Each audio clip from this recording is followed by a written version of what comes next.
மேகதாது அணை குறித்தும் காவேரி டெல்டா பகுதியில் குறுவை சாகுபடி பாதிப்பு குறித்தும் சட்டமன்ற பேரவை விதி 56 கீழ் சிறப்பு கவன ஈர்ப்பு தீர்மானமாக மட்டும் எடுத்துக்கொள்கிறேன். மாண்புமிகு எதிர்க்கட்சித் தலைவர் அவர்கள். இன்றைக்கு தமிழ்நாடு விவசாயிகளுடைய வேதனைக்கு இந்த அரசு ஒரு சரியான தீர்வை காண வேண்டும்னு இந்த ஒத்திவைப்பு தீர்மானத்தை நாங்கள் இங்கே கொடுத்துருக்குறோம். மேகதாது பிரச்சனையில் இருந்து என்னுடைய உரையை நான் துவங்குகின்றேன்.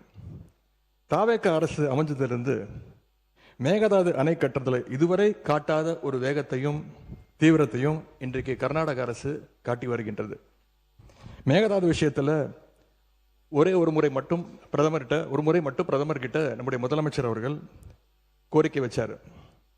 அடுத்து மேகதாது பிரச்சனையில இருந்து இந்த பேரவையில் ஜூன் 19 அன்னைக்கு இந்த அரசு ஒரு தீர்மானத்தையும் கொண்டு வந்தது.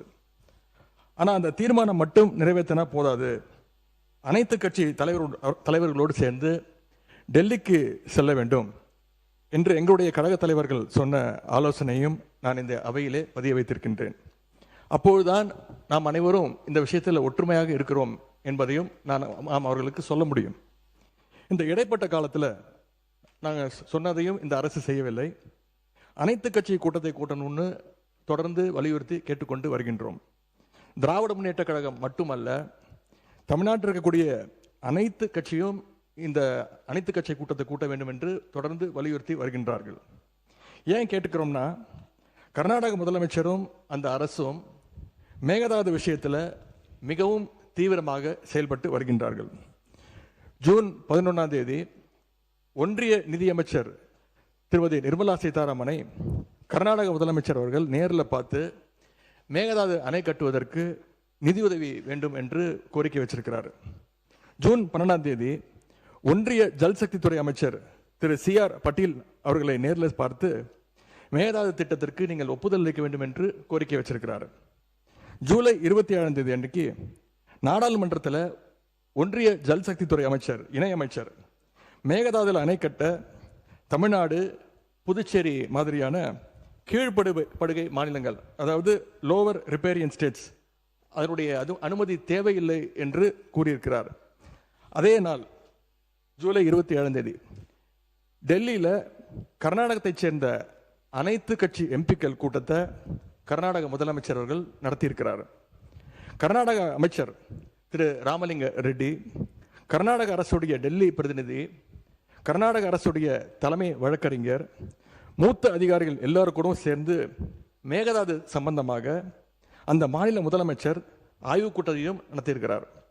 எல்லாத்துக்கும் மேலே ஆகஸ்ட் 2 பெங்களூரில் அனைத்து கட்சி கூட்டத்தை கூட்டுறோம்னு கர்நாடக முதலமைச்சர் அனைத்து கட்சிக்கும் அழைப்பும் விடுத்திருக்கிறார்.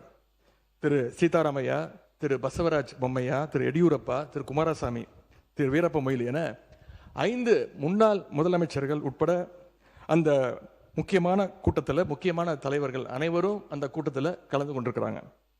கர்நாடக முதலமைச்சர் அந்த கூட்டத்தில் ஊடகங்களை சந்தித்து பேட்டியும் தெளிவாக கொடுத்திருக்கிறார். இப்படி அவங்க ஸ்டெப் பை ஸ்டெப்பாக ஒரு மாசத்துல பல நடவடிக்கைகளை தொடர்ந்து எடுத்துக்கிட்டு வராங்க.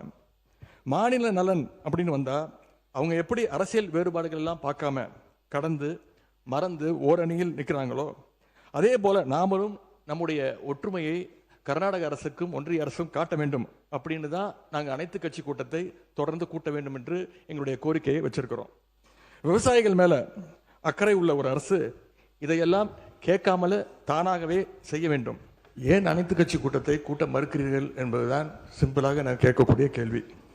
நாம தொடர்ந்து அழுத்தம் கொடுத்த பிறகு இப்பொழுது ஜூலை 28 அன்னைக்கு பிரதமருக்கு 2வது கடிதத்தை நம்முடைய முதலமைச்சர்கள் எழுதியிருக்கிறார்.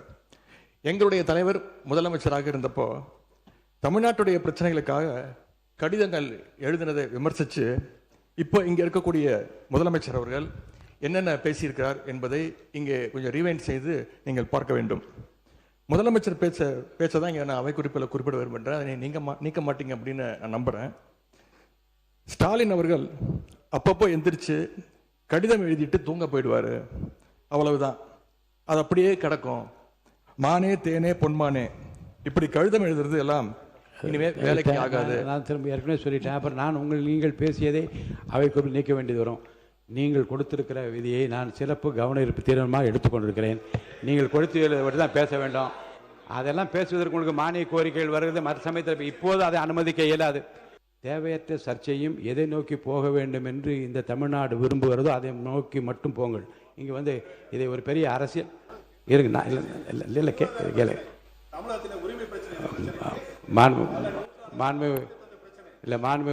முன்னாள் முதலமைச்சருக்கும் தெரியும் இந்த ஜீவாதார பிரச்சனையை எப்படி கையாளுவது என்பதை பற்றி மாநில அரசுக்கும் தெரியும். இங்கே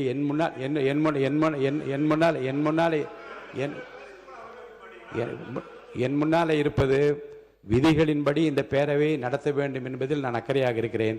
விதிகளுக்குட்பட்டு அவர் அவசியம் என்று கருதி அந்த பிரச்சனையை எடுத்திருக்கிறேன்.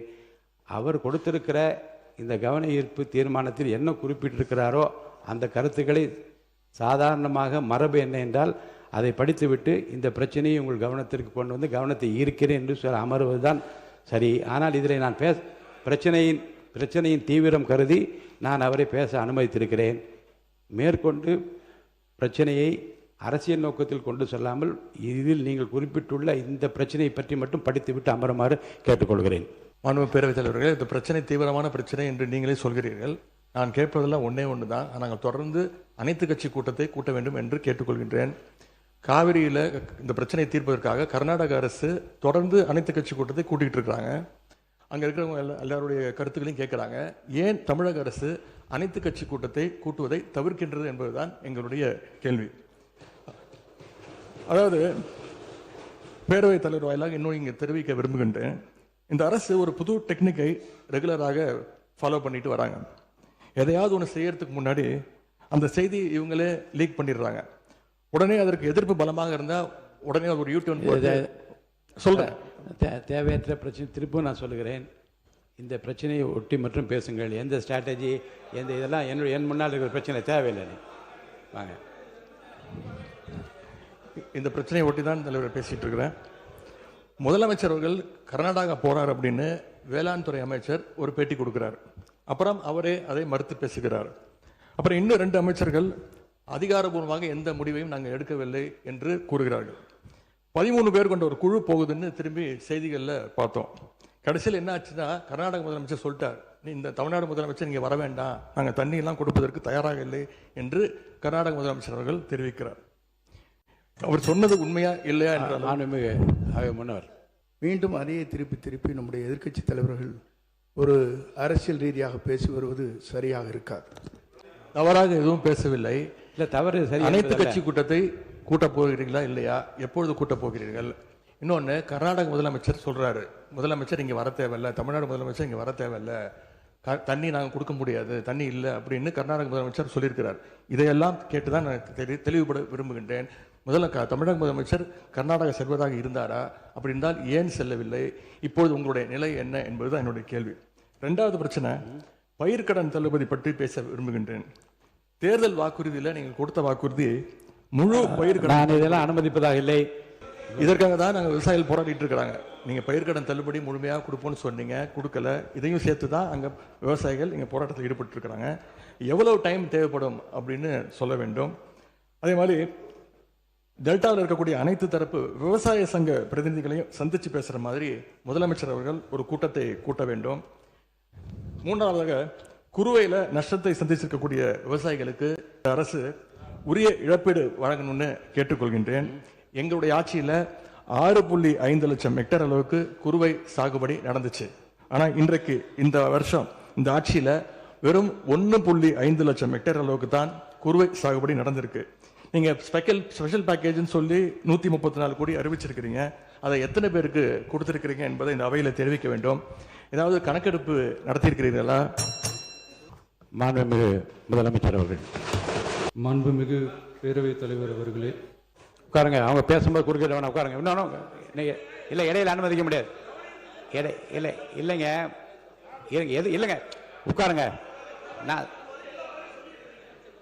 எல்லா வாய்ப்பு கொடுப்பேன்.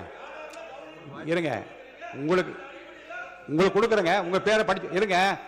உங்க பேரை தெளிவா படிச்சுட்டேன். உட்காருங்க. உங்களுக்கு இல்லை, இப்போ அவங்க பேருங்க. அவர் இல்லை, இருங்க, உட்காருங்க. உட்காருங்க உட்காருங்க. விதிகளின்படி தான் நடக்குது. உட்காருங்க. நான் சொல்றதை கேட்டு. எதிர்கட்சி தலைவர் இன்னும் முடிக்கலைங்க. அவர் பேச முடிச்சிட்டாரா? அவர் பேசி முடிச்சிட்டாரா? இன்னும் எதிர்கட்சி இன்னும் முடிக்கவே இல்லை. உட்காருங்க. நீங்க அவர் பேசி என்ன அதுதான் பேசுறேன். எது சட்டமோ எது விதி அதான், எது விதியோ அதான் நான் பேசுறேன். எனக்கு பயப்பட சொல்லி நான் சொல்லுங்க. அவைக்கு பயப்படுங்க, விதிக்கு பயப்படுங்க. எனக்கு பயப்பட வேண்டாம், விதிக்கு பயப்படுங்க. மாண்புமிகு எதிர்க்கட்சி பேசி முடிக்கல. அவர் பேசி முடித்த இருங்க. அவர் பேசுகிற போது குறுக்கீடு பாருங்க. அவர் பேசுகிற போது தயவுசெய்து உட்காருறீங்களா?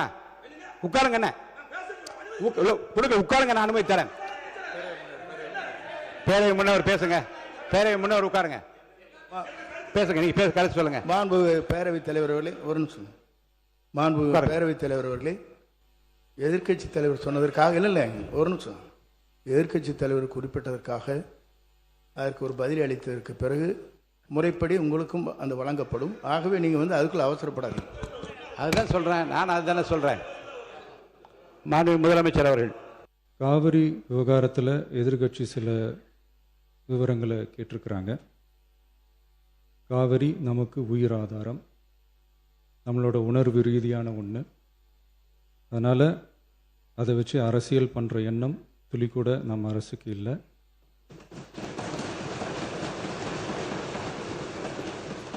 அதுக்கான அவசியமும் இல்லை. மேகதாது விவகாரத்தில் நாம் எல்லாரும் சேர்ந்து தான் தீர்மானம் போட்டோம். அதை நேர்முக கடிதமாக மாண்புமிகு பிரதமர் அவர்களுக்கும் அனுப்பி வச்சிருக்கிறோம். அதோடு நாம் அப்படியே இருந்துடல. ராஜ்யசபாவில் ஒன்றிய ஜல் சக்தி துறை இணை அமைச்சர் மேகதாது அணை பற்றி முழு விவரங்களை குறிப்பிடலைன்னு தெரிஞ்சதும் காவிரி நடுவர் மன்றத்தின் இறுதி தீர்ப்பு மற்றும் மாண்புமிகு சுப்ரீம் கோர்ட் தீர்ப்பு சம்பந்தமான விதிகள் மற்றும் பத்திகளை கோட் பண்ணி மேகதாது திட்டத்துக்கு எந்த விதமான சட்டபூர்வமான அனுமதியோ நிர்வாக அனுமதியோ வழங்கக்கூடாதுன்னு மாண்புமிகு பிரதமர் அவர்களுக்கு அடுத்த நாளே நேர்முக கடிதம் எழுதினோம்.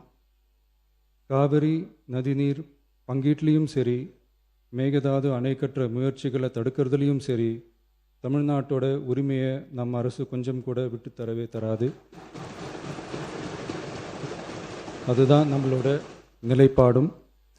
அதே நேரத்தில் கர்நாடகாவில் சில அணைகள் கட்ட ஆரம்பித்ததை பற்றியும் இதே அவையில் 1969 ஒரு விவாதம் நடந்திருக்கு. அப்போது நீர்வளத்துறை அமைச்சராக இருந்தது யார்? அப்போ அணை கட்ட விட்டது ஏன்னு கேட்டு அந்த மாதிரி சீப் பாலிட்டிக்ஸ்லாம் நான் பண்ண விரும்பலை. அது நம்ம நோக்கமும் இல்லை. ஏன்னா காவிரி விவகாரத்தை ரொம்ப கவனமாக கையாளணும். எந்த கட்சி ஆளுகிறது, எந்த கட்சிக்கு பெருமை, யாருக்கு பெருமைன்னெலாம் பார்க்கக்கூடாது. இது தமிழக மக்களுடைய பிரச்சனை அப்படின்னு அப்போ இருந்த எதிர்க்கட்சி தலைவர் திரு திருமன் அவர்கள் சொன்னதை இந்த சபையில் சொல்ல விரும்புகிறேன். காவிரி பிரச்சனையில் சம்பந்தப்பட்ட 2 மாநிலங்களும் ஒன்றிய அரசும் உட்கார்ந்து முடிவெடுக்கணும்னு 1969 இந்த சபையில் பேசியிருக்கிறாங்க. அதுக்கப்புறம் நிலைமை வேறு மாதிரியெல்லாம் போயிடுச்சுன்னும் நம்ம எல்லாருக்குமே தெரிஞ்சது தான். சட்டப்படி இந்த பிரச்சனையை அணுகிறதுல நாம் உறுதியாக இருக்கிறோம், அதில் மாற்றமே இல்லை. இருந்தாலும் ஒரு அட்டெம்ப்ட் எடுத்து பார்க்கலாம்னு தோணுனது தான் அந்த பெங்களூர் விசிட். அப்படி ஒரு விசிட் பற்றி ஃபஸ்ட்டு யோசித்து கேட்டதும் நான் தான். நாம் பெங்களூர் போக நினச்சதை பற்றி பல ஒப்பீனியன்ஸ் வந்துச்சு. நாம் போக நினச்சதுக்கு காரணம், ஒருவேளை இந்த பிரச்சனை தீர்க்கறதுக்கான ஒரு பாசிட்டிவ் சைன் கிடைச்சா நல்லா இருக்குமேன்னு ஒரு எண்ணத்தில் தான். இன்றைய காலத்தில் பகை நாடுகளை பேசி தீர்க்க பார்க்குறாங்க. பக்கத்து மாநிலத்தோட பேசி பார்த்தா என்னன்னு நினச்சேன். அதனால தான் அப்படி ஒரு அட்டெம்ப்ட் எடுக்க நான் ட்ரை பண்ணோம். ஒருவேளை அந்த அட்டெம்ப்டில் ஒரு அவமானம் நேர்ந்தால் என்ன செய்யன்னு சில பேர் கேட்டாங்க. அப்படி நடந்தால் தமிழ்நாட்டு மக்களுக்காக அதையும் தாங்க தயாராக தான் இருக்கேன். இருந்தாலும் நம்ம மேலே அன்பு காட்டின அத்தனை பேருக்கும் என்னோட நன்றிகள். இந்த காவிரி விவகாரம் பற்றி மாண்புமிகு நீர்வளத்துறை அமைச்சர் அவர்கள் உரிய விளக்கம் அளிப்பார். அதே மாதிரி காவிரி பிரச்சனையால் பாதிக்கப்பட்ட விவசாயிகளுக்கான அந்த இன்சூரன்ஸ் ப்ரீமியம் அரசே கட்டுறதை பற்றி கேட்டிருந்தாங்க. அதுக்கான விரிவான பதிலை மாண்புமிகு விவசாய அமைச்சர் அவர்கள் தருவார். அப்புறம் இந்த குறுவை சாகுபடிக்கு அந்த நிவாரண தொகுப்பு பற்றி எதிர்க்கட்சியிலேருந்து கேட்டிருந்தாங்க. அந்த குறுவை சாகுபடிக்கு அந்த நிவாரணம் ஏற்கனவே கொடுத்தாச்சு, வழங்கியாச்சு. இது அரசியலே நாங்கள் தான் அப்படின்னு சொல்லிக்கிறவங்களுக்கு இது எப்படி தெரியாமல் போச்சுன்னு எனக்கு தெரியல. முன்ன பின்ன பேப்பர் படிச்சிருந்தா நாட்டில் என்ன நடக்குதுன்னு தெரிஞ்சிருக்கும். மாண்புமிகு எதிர்க்கட்சி தலைவர் சுருக்கமாக. ஸ்பெஷல் பேக்கேஜ்னா நீங்கள் கொடுத்தது 134 கோடி கொடுத்துருக்கீங்க. அது அனைத்து அரசுலையும் கொடுக்கறக்கூடிய ஸ்பெஷல் பேக்கேஜ் தான். இப்போ வறட்சி நிவாரண நிதி அவங்க கேட்குறாங்க. இது ரெண்டுத்துக்கும் வித்தியாசம் தெரிஞ்சுக்க வேண்டும். இது வெறும் காலைல பேப்பர் படித்தா மட்டும் பத்தாது. அங்கே அனைத்து கட்சி கூட்டத்தை கூட்டி அனைத்து விவசாயிகளோடையும் போய் கலந்து பேசி அவங்களுடைய கோரிக்கைகள் என்னன்னு நீங்கள் தயவுசெய்து கேட்டுக்கொள்ள வேண்டும். அதே மாதிரி அதே முன்னவர் மாண்புமிகு இதெல்லாம் மன்னிக்கணும். மாண்புமிகு எதிர்க்கட்சி தலைவர்கள் இப்போது வறட்சி நிவாரணத்தை பற்றி சொன்னார்கள். செப்டம்பர் இறுதி வரையிலும் பார்த்துவிட்டு தான் வறட்சி நிவாரண பணிகளை ஆற்றுவது வழக்கம். அவை அதை குறிப்பிட விரும்புகிறேன். மாண்புமிகு எதிர்க்கட்சி தலைவர் தலைவர்களே, நாங்கள் இன்னொன்று திரும்பி கேட்பது தான், கர்நாடகாவில் அவங்க அனைத்து கட்சி கூட்டத்தை கூட்டி முன்னாள் முதலமைச்சர்லாம் வர சொல்லி அவங்களுடைய கோரிக்கைகள்லாம் கேட்டுக்கிட்டு இருக்காங்க, தொடர்ந்து கேட்டுட்டு இருக்காங்க. இந்த தாவேக அரசு ஏன் அனைத்து கட்சி கூட்டத்தை கூட்டுவதற்கு என்ன உங்களுக்கு பயம், என்ன உங்களுக்கு தயக்கம் என்பதை நான் கேட்டுக்கொள்ள விரும்புகின்றேன். அதே மாதிரி குறுவை பாதித்த சம்பவம் இன்னைக்கு கேள்விக்குறியாக நிலையில் விவசாயிகளுடைய தொடர் கோரிக்கை டெல்டா மாவட்டங்களை வறட்சி பாதித்த மாவட்டங்களாக அறிவித்து அதற்கான உரிய நிவாரணங்களை அவங்க தொடர்ந்து கேட்டுட்டு இருக்கிறாங்க. எனவே அதையும் இந்த அரசு செய்ய வேண்டும் என்று கேட்டுக்கொள்கின்றேன். திரு கே எடப்பாடி பழனிசாமி அவர்கள். நான் ஏற்கனவே பேச வந்தது முதலமைச்சர் குறுக்கீட்டுக்கு பதில் அவ்வளவுதான். அனைவருக்கும் சேர்ந்து பதில் சொல்லி இல்ல அதாவது குறுக்கீட்டுக்கு தான் பதில். இப்ப நீங்க பேசுங்க, உங்களுக்கு தேவைப்பட்டால் அதையும் பதில் சொல்லுங்க. 2 சிறப்பு கவன தீர்மானம் கொண்டு வந்திருக்கிறோம்.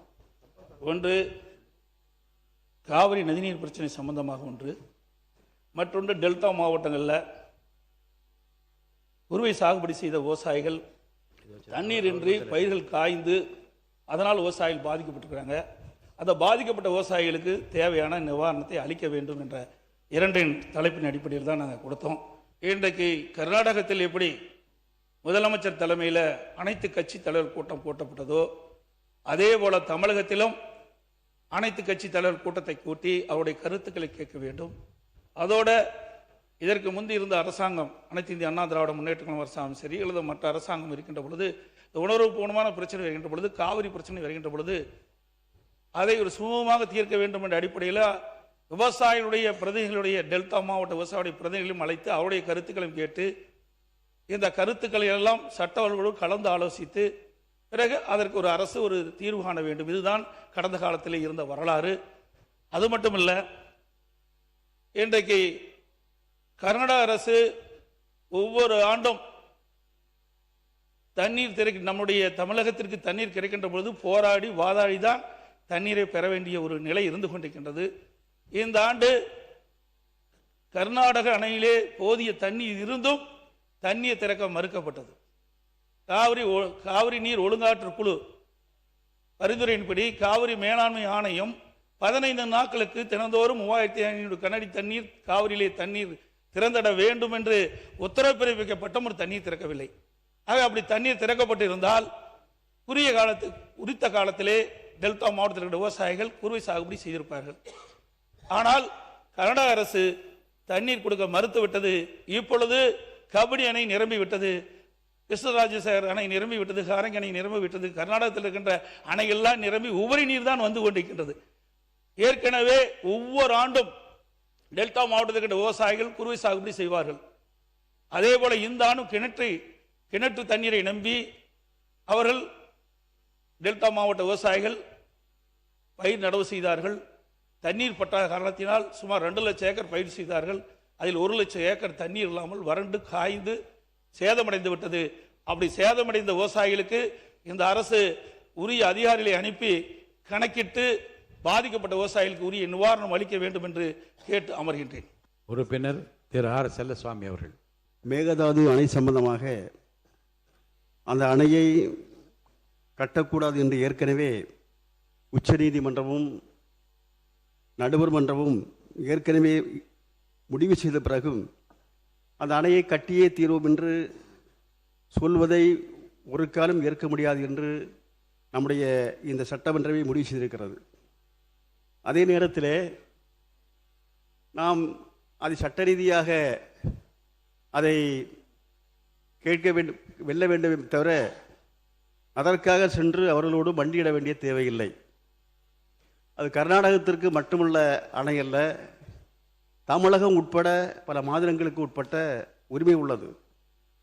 எனவே தமிழகத்துடைய முதலமைச்சர் அங்கே சென்று அவர்களோடு மண்டியிட வேண்டிய தேவை எக்காரணம் கொண்டும் இல்லை.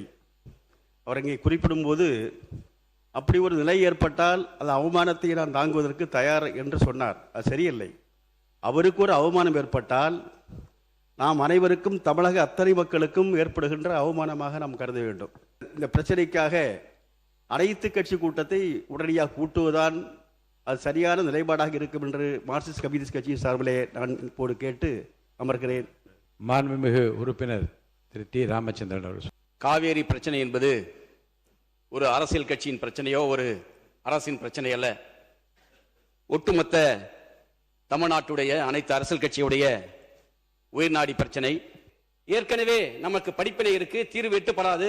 ஆகவே அனைத்து கட்சி தலைவர்களை டெல்லிக்கு அழைத்து சென்று நாட்டுடைய பிரதமரை சந்தித்து, ஒன்றிய நீர்வளத்துறை அமைச்சரை சந்தித்து, தமிழ்நாட்டு மக்களும் இதில் ஒன்று. அமைச்சர் அவர்கள். மாண்புமிகு எதிர்க்கட்சி தலைவர் மற்றும் மற்ற உறுப்பினர்கள் அனைவரும் பேசும் பொழுது அனைத்து கட்சி கூட்டத்தை கூட்ட என்ன பயம்னு கேட்கிறார். 3 வருடங்களாக யாரை பார்த்தும் பயப்படாத எங்களுடைய தலைவர் இதுவரை எந்த பயமும் யாரை பார்த்தும் எந்த விதத்திலும் பயந்தது கிடையாது. 3 வருடமா நீங்களும் அதான் பார்த்துட்டு இருக்கீங்க. யாரை பார்த்தும் பயம் இல்லை. ஒரே ஒரு விஷயத்தை சொல்லிக்கிறோம். முதலமைச்சர் சார்பாக நாளை டீலிமிட்டேஷன், அதாவது முக்கியமான பிரச்சனை, இருங்க பேசிக்கிறோம். முக்கியமான பிரச்சனை டீலிமிட்டேஷன் சார்பாக அனைத்து எம்பிக்கள் கூட்டத்தை முதலமைச்சர் கூட்டியிருக்கிறார். அனைத்து எம்பிக்கள் பிரச்சனை குறித்து நாளை டீலிமிட்டேஷன் சார்பாக, தமிழக உரிமைக்காக முக்கியமான பிரச்சனை சார்பாக நாளை முதலமைச்சர் அனைத்து எம்பிக்கள் கூட்டத்தை கூட்டியிருக்கிறார். அதற்கு திமுக எம்பிக்கள் கலந்து கொள்வார்கள் என்பதை எதிர்க்கட்சியை தெரிவிக்குமாறு கேட்டுக்கொள்கிறேன். இந்த தொகுதி மறுவரையறை டீலிமிட்டேஷன் அதை பற்றி ஒட்டுமொத்த இந்தியாவுக்கே முன்மாதிரியாக அதை முதலாக அந்த பிரச்சனையை பற்றி பேசிய திராவிட முன்னேற்ற கழகம் எங்களுடைய தலைவர் அவர்கள்தான். சென்ற ஆண்டு கிட்டத்தட்ட 5 முதலமைச்சர்கள், தென் தமிழகத்தில் இருக்கக்கூடிய அனைத்து முதலமைச்சர்களையும் சென்னைக்கு வர வைத்து ஒரு மிகப்பெரிய ஒரு ஆலோசனை கூட்டத்தை நடத்தி இந்த டீலிமிட்டேஷனுக்கு எதிர்த்து முதலாக இந்தியாவிலே குரல் கொடுத்த தலைவர் எங்களுடைய தலைவர். நீங்கள் நாளைக்கு நம்முடைய முதலமைச்சர்கள் இந்த அரசு அனைத்து நாடாளுமன்ற உறுப்பினரையும் கூட்டிருக்கிறீங்க. இதற்கான சரியான முடிவை எங்களுடைய தலைவர் ஆலோசனை செய்து அந்த முடிவை அவர் எடுப்பார். இப்போ நம்ம பேசிட்டு இருக்கிறது நிதி நிலைமை, வேளாண்மை பட்ஜெட்டை பற்றியது. இப்போ நம்ம எதை விஷயமா பேசிட்டு இருக்கோம்? நீங்க சொன்னதுனால உங்களுடைய வார்த்தையை மதிச்சு நான் என்ன ஒத்திவைப்பு தீர்மானம் கொடுத்தனோ அதை பற்றி மட்டும் பேசினேன். ஏன் தண்ணி வரல, எப்போ தண்ணி வரணும்னு கேட்குறேன். அனைத்து கட்சி கூட்டத்தை எப்போ கூட்டுவேன்னு கேட்குறேன். பயிர்க்கடன் தள்ளுபடி எப்போ பண்ணுவீங்கன்னு கேட்குறேன். அதுக்கு சம்பந்தமே இல்லாமல் நம்முடைய அமைச்சர் அவர்கள் வேற ஏதோ திசை திருப்ப பார்க்குறாரு. இல்லை, அடுத்து மாண்புமிகு பொதுப்பணித்துறை அமைச்சர் அவர்கள். இந்த உச்சநீதிமன்றத்தில் இந்த டிபிஆர் கேஸை தள்ளுபடி ஏன் சந்திச்சுன்னு அவங்களுடைய திமுக ஆட்சியில தான் இந்த மேகதாது விஷயமா உச்சநீதிமன்றத்தில் 3 முறையும் தள்ளுபடி செஞ்சாங்க. அது எதனால தள்ளுபடி செஞ்சு எதிர்க்கட்சி தலைவர்கள் சொல்லட்டும். உச்சநீதிமன்றத்தில் முதலிலே தீர்ப்பு தள்ளுபடி ஆகிறது, மீண்டும் சீராய்வு மனு போடப்பட்டது, அதுவும் தள்ளுபடி ஆகிறது. மீண்டும் சீராய்வு மனு மறுசீராய்வு போட்ட போது உச்சநீதிமன்றத்தை சொல்லி தள்ளுபடி அல்ல, நீங்கள் கொஞ்சம் அவகாசம் எடுத்துக்கொண்டு வர வேண்டும் என்று சொன்னார்களே தவிர முழுமையாக சொல்லவில்லை. தளபதி முன்னாள் முதலமைச்சர் அவர்கள் மேகதாதை பற்றி ஒரு நாள் கூட தாமதம் செய்யாமல் அடுத்த நடவடிக்கைகள் எடுத்திருக்கிறார் என்பதுதான் வரலாறு. மாண்புமிகு உறுப்பினர் சௌமியா அன்புமணி அவர்கள். வருஷத்துக்கு 750 TMC தண்ணீர் காவிரியில் வருகிறது என்பதுதான் ஒரு கணக்கு. அதில் வந்து கர்நாடகாவுக்கு 285 டிஎம்சி தான் அவங்களுக்கு உரிமை. தமிழ்நாட்டுக்கு 404 டிஎம்சிக்கு மேலே உரிமை இருக்கிறது. ஆனால் அது குறைஞ்சி பேச்சுவார்த்தையின் மூலமாக இன்னைக்கு 175.25 டிஎம்சி, பாண்டிச்சேரிக்கு 7 டிஎம்சி, கேரளாவுக்கு 30 டிஎம்சி. ஆனால் இந்த 175.25 டிஎம்சியை ஒரு மாதமும் ஒரு டைம் டேபிள் போட்டு அவங்க கர்நாடக அரசு நமக்கு தந்திருக்கணும். இது வரைக்கும் வரலாற்றிலே கிடையாது. அப்படி டைம் டேபிள் போட்டு இந்த மாதம் ஒரு 12 டிஎம்சி, அடுத்த மாதம் 32 டிஎம்சின்னு தந்ததே கிடையாது. நமக்கு ஜூன் மாதம் 9.18 டிஎம்சி தண்ணீரை கர்நாடக அரசு நமக்கு திறந்து விட்டிருக்க வேண்டும். ஆனால் கடந்த ஜூன் மாதம், அதாவது இந்த 2026 2 மாசத்துக்கு முன்னாடி அவங்க திறந்து விட்ட தண்ணீருடைய அளவு 2 டிஎம்சி தான். ஜூலை மாசம் 31.24 டிஎம்சி தண்ணீர் திறந்து விட்டிருக்க வேண்டும். 1 டிஎம்சிக்கும் குறைவான தண்ணி தான் திறந்து விட்டுருக்கிறாங்க. அப்படின்னா அந்த சட்டத்தையோ தார்மீக நடவடிக்கையோ காவிரி ஆணையத்துடைய தீர்ப்பையோ உச்ச நீதிமன்ற தீர்ப்பை எதையுமே கர்நாடக அரசு மதிக்கவே இல்லை. இதுவரைக்கும் அவங்க திறந்து விட்டதே இல்லை. நமக்கு அதனாலதான் குறுவை சாகுபடிக்கு பாதிப்பு ஏற்பட்டிருக்கு. குறுவை சாகுபடி பண்ண முடியல, அதனாலதான் விவசாயிகள் பாதிச்சிருக்கிறாங்க. இது வந்து எப்படி பார்க்கணும்னா, நமக்கு வர வேண்டிய தண்ணிய அவங்க கொடுக்கல. ஆனா எப்படி இந்த ஆடிப்பெருக்குல தண்ணி வந்தது? ஆடி 18 வந்து போச்சு. ஞாயிற்றுக்கிழமை எல்லாரும் திங்கக்கிழமை எல்லாம் சேலம் தருமபுரி மாவட்டங்கள் ஆடிப்பெருக்கு விழாவை கொண்டாடி இருக்காங்க. அந்த காவிரி தண்ணி எங்க வந்ததுன்னு யோசிக்கலாம்.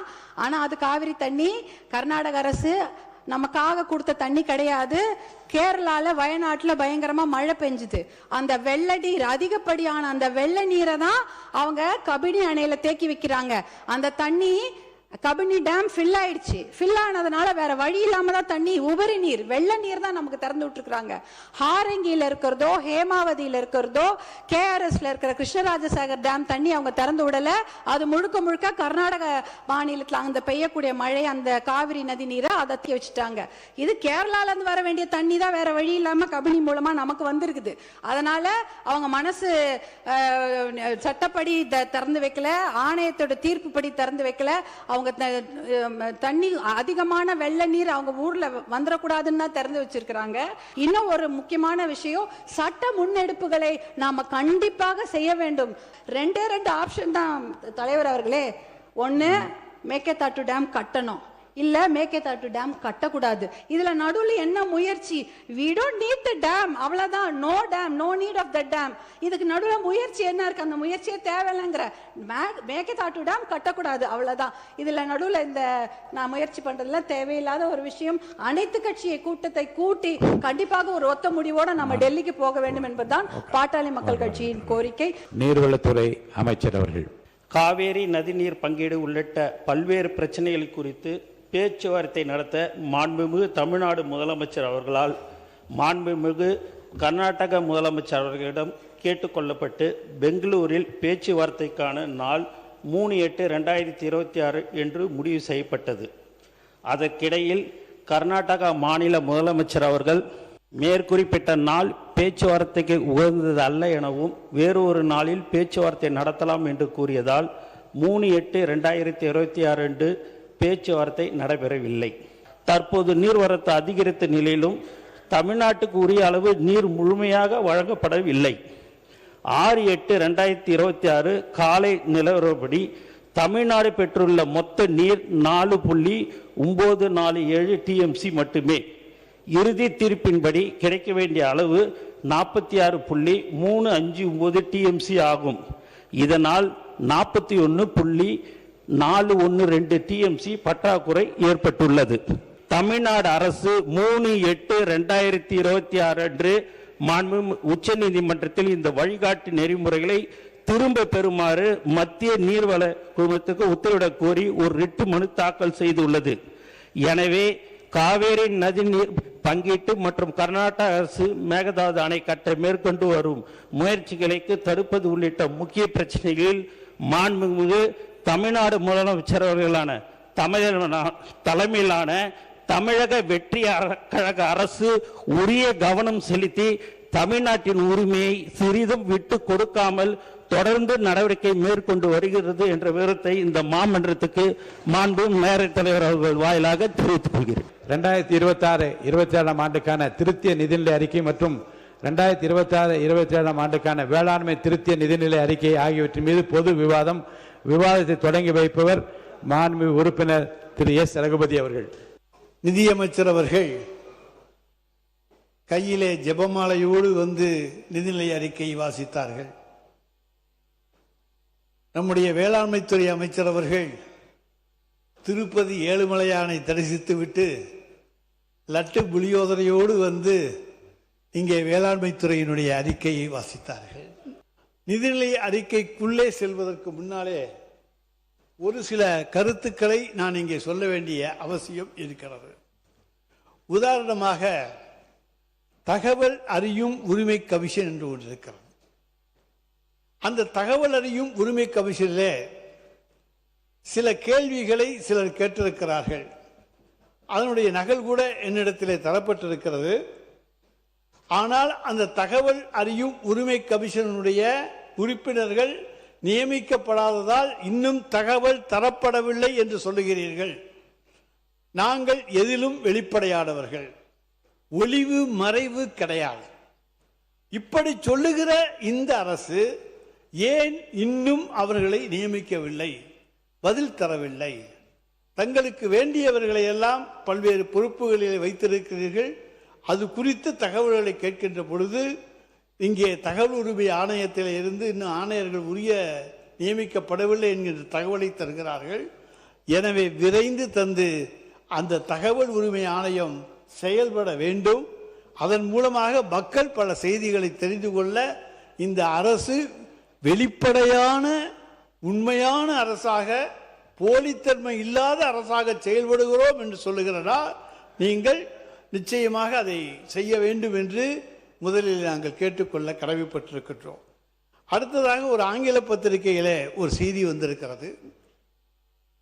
பிரவீன் சக்கரவர்த்தி என்கின்ற காங்கிரஸ் நாடாளுமன்ற உறுப்பினர், அவர் அவருடைய தலைமையிலே காங்கிரஸ் கட்சியிலே ப்ரொஃபஷனலிஸ்ட் காங்கிரஸ் மற்றும் டேட்டா அனாலிசிஸ் விங் என்ற அமைப்புகள் செயல்படுவதாகவும், இதன் வாயிலாக திரு பிரவீன் சக்கரவர்த்தி அவர்கள் தமிழ்நாட்டு அரசின் கொள்கைகளை வடிவமைப்பதிலும் திரு மாண்டேக் சிங் அலிவாலியா போன்ற தலைமையிலான ரெவின்யூ ஆகுமெண்டேஷன் கமிட்டி அமைப்பதிலும் ஆலோசனைகளையும் அறிவுரைகளையும் வழங்குவதாக அந்த பத்திரிகை செய்தி தெரிவிக்கிறது. அது உண்மையா? அப்படி ஒரு கமிட்டி இருக்கிறதா?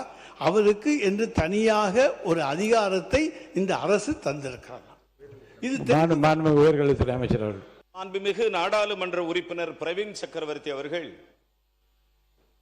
தமிழக அரசின் சார்பாகவோ தமிழக அரசினுடைய அங்கீகாரம் பெற்ற அமைப்புகளின் சார்பாகவோ தமிழக அரசு அமைத்திருக்கிற குழுக்களின் சார்பாகவோ தமிழக அரசு அமைத்திருக்கிற எந்த நிர்வாக அமைப்புகளிலுமோ அவர் அங்கத்தினராக இல்லாதவர்.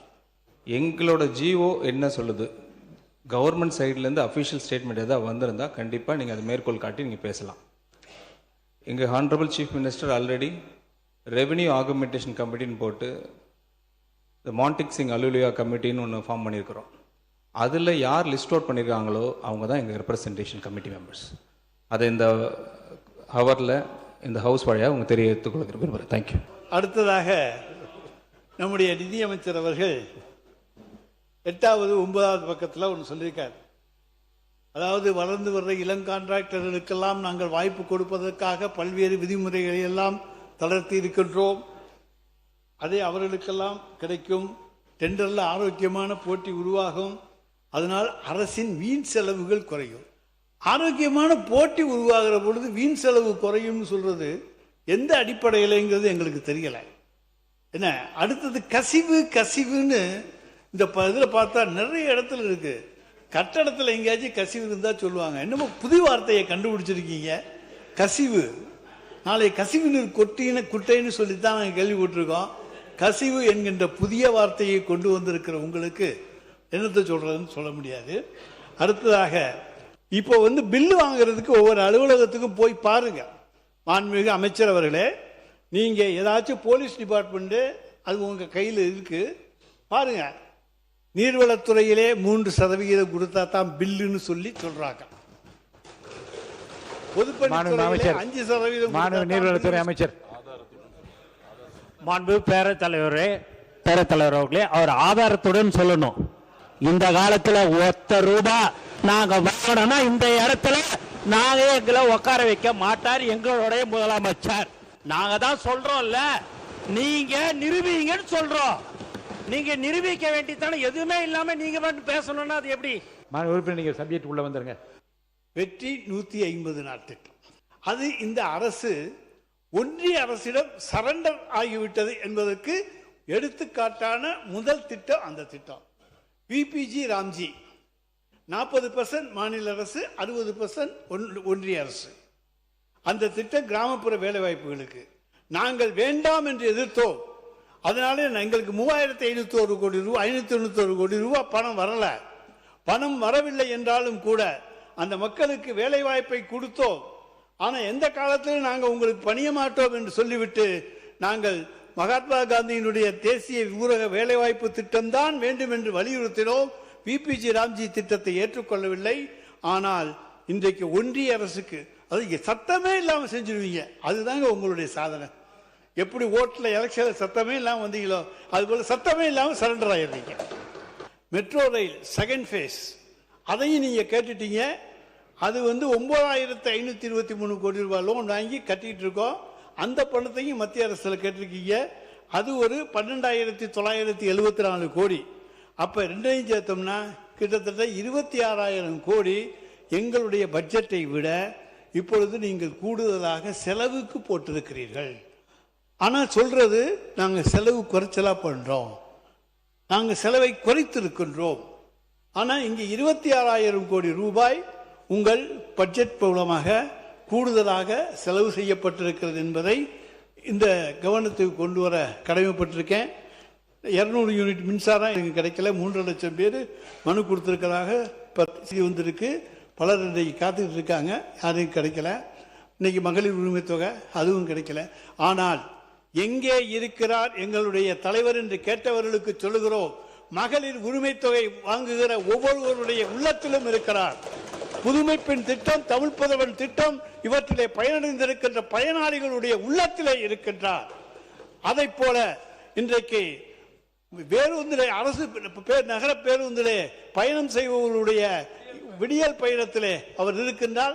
விடியலை நீங்கள் எடுத்து விட்டீர்கள், பரவாயில்லை. தமிழ்நாட்டுக்கு விடியல் எங்களால் மீண்டும் கிடைக்கும். எனவே அந்த விடியல் பயணத்திலே அவர் இருக்கின்றார். இப்படி ஒவ்வொரு காலை உணவு திட்டத்தில் இருக்கின்றார். இப்படி அடுக்கிட்டே போலாம். அதனால எல்லா வகையிலேயும் தமிழ்நாட்டு மக்களுடைய இதயங்களிலே அவரை இருக்க செய்திருக்கின்றோம். ஆனா ஓட்டு போற அந்த நேரத்தில் மட்டும்தான் சின்ன குழந்தைங்க போய் அங்க போய் குறுக்கால புகுந்து அவங்களுக்கு எந்த திட்டமும் தெரியல. ஆனால் நிச்சயமாக நீங்க இப்ப சொல்லிருக்கீங்க பாருங்க, அண்ணன் சீர் அது கொடுக்க முடியாது 832 கோடி ரூபாயில. ஏன்னா 2022-23 மட்டும் நாங்க மூவாலூர் ராமாமிர்தம் அம்மையார், அதை போல முத்துலட்சுமி ரெட்டி அம்மையார் திருமண உதவி திட்டம், இந்த திட்டங்கள்ல கொடுத்த பெண்களுடைய எண்ணிக்கை மட்டும் 1 லட்சம். அப்ப எல்லா பெண்களும் என்று எடுத்துக்கொண்டா நிச்சயமா 2 லட்சம் 3 லட்சம் பேர் வருவாங்க. நீ தங்க 1,05,000 ரூபா, உங்க அதிர்ஷ்டம் 1 லட்சத்துக்கு வரட்டும், புடவை 10,000க்கு வரட்டும். 1,10,000 1 லட்சமா ஆக்கினா கூட 2,000 கோடி ரூபாய்க்கு குறையாமல் தாலிக்கு இன்றைக்கு நீங்கள் மாமன் சீர் தருவீர்கள், அண்ணன் சீர் தருகிறீர்களே, அதற்கு வேண்டும். ஆனால் அதற்கு ஒதுக்கி இருப்பது 832 கோடி ரூபாய் மட்டும்தான் நிதியமைச்சர் அவர்களே. அதே போல ஒவ்வொரு சைக்கிள் சொல்றீங்க, அது நாங்க 3,900 ரூபாயில சைக்கிள் கொடுத்தோம். இப்ப சூப்பர் சைக்கிள் கொடுக்க போறீங்க 8,000 ரூபான்னு சொல்றாங்க. அந்த 8,000 ரூபாய் சைக்கிளை கொடுத்தீங்கன்னா அதுக்கு நான் வர்ற பணம் கணக்கு பார்த்துக்கங்க. எதுவுமே நீங்கள் போட்டிருப்பதெல்லாம் அரைகுறையாகத்தான் இருக்கிறது. முழுமை அடைகின்ற தொகை அதில் கொடுக்கப்படவில்லை. மாண்பு பேரவைத் தலைவர்களே, ஒரு ஆட்சி ஏற்படுகின்ற பொழுது ஒரு திட்டத்தை, புதிய ஒரு திட்டத்தை அறிவிக்கின்றார்கள். அதற்கு ஒரு பெயர் அந்த ஆட்சியாளர் வைக்கின்றார்கள். ஆட்சி மாற்றம் வந்தவர்கள், புதிதாக ஆட்சி அமைக்கின்றவர்கள் அதே பெயரை வைத்து தொடர்ந்தால் பரவாயில்லை. அதற்கு மாற்று பெயர் வைக்கின்ற பொழுதுதான் இப்படிப்பட்ட நிலைமை வருகிறது, ஸ்டிக்கர் ஒட்டுகின்ற நிலைமை வருகின்றது. ஏற்கனவே இருந்த அரசாங்கம் ஒரு திட்டத்தை அறிவித்து அதுக்கு பெயர் சூட்டிக்க, அதே பெயர் தொடர்ந்தால் இந்த பிரச்சனை வராது. அவை முன்னவர் மாண்பு பேரவைத் தலைவர் அவர்களே, இங்கே குறிப்பிடுகிற போது அதே பெயரை தொடர வேண்டும் என்று சொன்னார்கள். பல ஆட்சி காலத்தில் திராவிட முன்னேற்ற கழகமாக இருந்தாலும் மற்ற ஆட்சி காலத்திலும் நாம் பார்த்திருக்கிறோம். பெயர்கள் பல மாற்றப்பட்டிருப்பது என்பது உண்மை. சில இடத்துல மாற்றப்பட்டிருக்கிறது, இல்லை என்று மறுக்க முடியாது. அப்படியே தொடர்ந்து ஒரு பெயரை வைத்துக் கொண்டு இருந்தது வரலாற்றில் இல்லை. மாண்புமிகு பேரவைத் தலைவருடைய மேலான கவனத்திற்கு இன்றைக்கு சட்டப்பேரவையில் நடைபெற்ற சிறப்பு கவன ஈர்ப்பு தீர்மானத்தின் மீது எங்களுடைய இயக்கத்தினுடைய பொதுச் செயலாளர், சட்டமன்ற கட்சி தலைவர், மரியாதைக்குரிய அண்ணன் எடப்பாடியார் அவர்கள் பேசுகின்ற பொழுது நேரலை துண்டிக்கப்பட்டது. தூய சக்தி, தூய ஆட்சி, எதிலும் வெளிப்படை தன்மை என்று பேசுகின்ற நீங்கள் எதற்காக எங்களுடைய கட்சி சட்டமன்ற தலைவர் பேசுகின்ற பொழுது நேரலை துண்டிக்கப்பட்டது என்பதை உங்களுடைய கவனத்திற்கு கொண்டு வருகிறேன். இதுபோன்று இனிமேல் இது போன்ற தவறுகள் நடக்கக்கூடாது என்பதை சுட்டிக்காட்டுகிறேன். அப்படி நடந்திருந்தால் அல்லது நடப்பதற்கான காரணம் என்பதை பற்றியெல்லாம் ஆராய்ந்து அப்படிப்பட்ட தவறுகள் டெக்னிக்கலாக எப்படியா இருந்தால் அது சரி செய்வதற்குரிய முயற்சிகள் நிச்சயமாக மேற்கொள்ளப்படும். இந்த ஆட்சி பொறுப்பேற்றவுடன் 24 மணி நேரமும் தங்கு தடையற்ற மின்சாரம் உறுதி செய்யப்படும் என்று சொன்னீர்கள். ஆனால் தமிழகமெங்கும் மின்வெட்டுதான் தொடர்கதையாக உள்ளது. மாதம் ஒரு முறை மின் கட்டணம் என்றீர்கள், சொத்து வரி குறைக்கப்படும் என்றீர்கள், ஆதார் அட்டையை போல ஒவ்வொரு குடும்பத்திற்கும் ஒரு உரிமை அட்டை வழங்கப்படும் என்று சொன்னீர்கள். ஆனால் சொன்னது எதுவும் நிறைவேற்றவில்லை என்பதை இந்த அவையினுடைய கவனத்திற்கு கொண்டு வருகிறேன். பூஜ்ஜியத்திலே இருந்தவர்களே ராஜ்யத்தை ஆளுகின்ற பொழுது நாங்களும் மீண்டும் அம்மாவின் ராஜ்யத்தை அமைப்போம் என்ற உறுதியோடு தெரிவித்துக் கொண்டு முடிக்கும் போது மூத்த உறுப்பினர் சொன்னாரு, அம்மாவுடைய ஆட்சி வரும்னு சொன்னாரு. இப்ப நடந்துட்டு இருக்கிறது அம்மாவுடைய ஆட்சிங்கிறதா நாங்க பதிவு பண்றோம். எங்களுடைய தலைவர், புரட்சி தலைவர் எம்ஜிஆருடைய வழியிலையும் அம்மாவுடைய தைரியமான முடிவிலையும் எப்பொழுதும் ஒரு நல்ல நிர்வாகத்தை கொடுப்பாரு பதிவு பண்றோம்.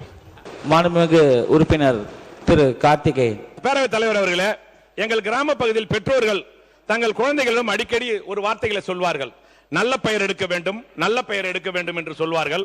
அதை இந்த அரசு நிர்வாகம் தவறாக புரிந்து கொண்டு இருக்கின்ற நல்ல பெயர்கள் எல்லாம் தொடர்ந்து எடுத்துக்கொண்டு வருகிறார்கள்.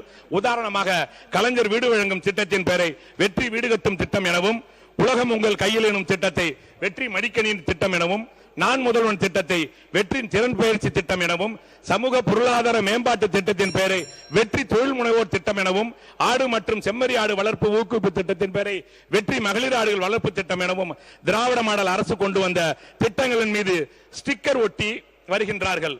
மொத்தத்தில் இந்த நிதிநிலை அறிக்கை என்பது சுயமாக சிந்திக்க தெரியாத, சொல்வதையும் புரிந்து கொள்ளாத முடியாதவர்களின் பட்ஜெட் என சொல்லலாம்.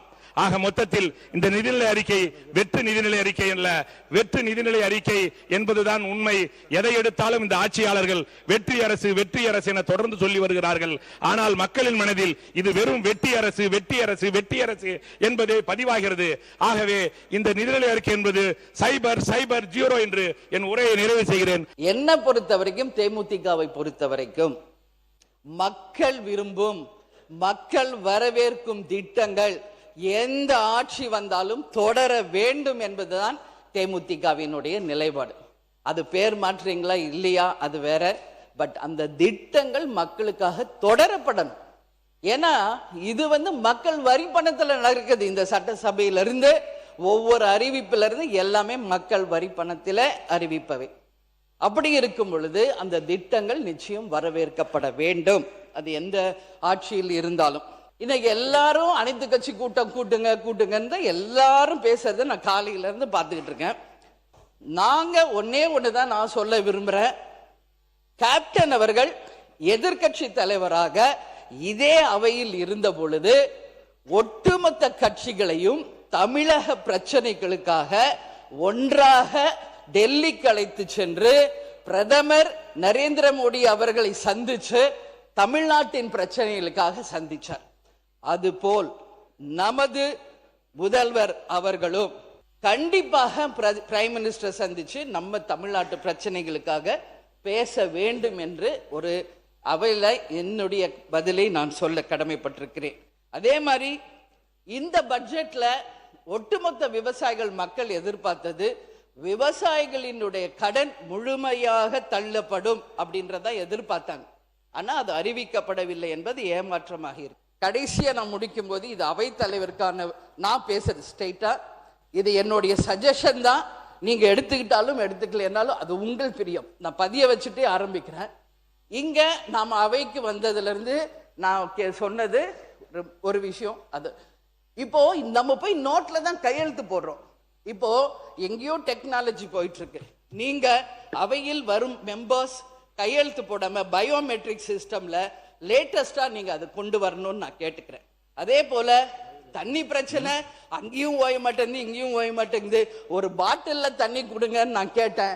அண்ணன் ஓபிஎஸ் அவர்கள் அதுக்கும் ஒரு தடையை போட்டார். நான் கேட்டேன் நேற்று, ஏன் நான் இல்லமா நான் சும்மா சொன்னேன். பார்த்தா பாதி பேருக்கு பாட்டில் வந்துருச்சு, பாதி பேருக்கு தான் டம்ளர் இருக்குது. முழு பேருக்கும் பாட்டில்ல கொடுத்தீங்கன்னா அது சுகாதாரமாக இருக்கும். அது ஒன்று. இன்னொன்று, இந்தியாவின் பழமை மிக்க தலைவர், இந்த அவையில் 6 முறை முதலமைச்சராக அமர்ந்த கலைஞர் ஐயாவினுடைய நினைவு நாள். அந்த இரங்கல் செய்தியோட அவரையும் நாம் இன்றைக்கு நினைவு கூர்ந்திருந்தால் அவர் சார்ந்த கட்சிக்கு மட்டும் இல்லாமல் இந்த அவைக்கும் தமிழ்நாட்டுக்கும் ஒரு பெருமையாக, ஒரு சிறந்த உதாரணமா எடுத்துக்காட்டாக இருந்திருக்கும். பேரவை மீண்டும் 10/8/2026 நாள் திங்கட்கிழமை காலை 9:30 மணிக்கு கூடும். வணக்கம்.